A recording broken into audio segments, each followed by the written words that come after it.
حضرت حسین کی شہادت کے بارے میں حضرت جبرائیل علیہ السلام نے پہلے ہی رسول اکرم صلی اللہ علیہ وسلم کو آگاہ کر دیا تھا۔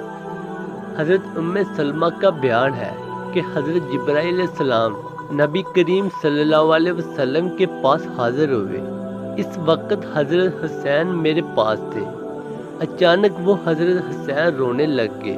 میں نے انہیں چھوڑا تو وہ سیدھے آپ کے پاس چلے گئے۔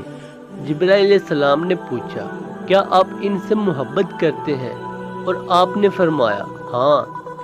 تو حضرت جبرائیل علیہ السلام نے کہا، بے شک آپ کی امت انہیں عن قریب قتل کر دے گی، اور اگر آپ چاہیں تو میں آپ کو اس سرزمین کی مٹی دکھلا دوں جس پر انہیں قتل کیا جائے گا۔ پھر انہوں نے اس کی مٹی آپ صلی اللہ علیہ وسلم کو دکھلائی، اور یہ وہ سرزمین تھی جسے کربلا کہا جاتا ہے۔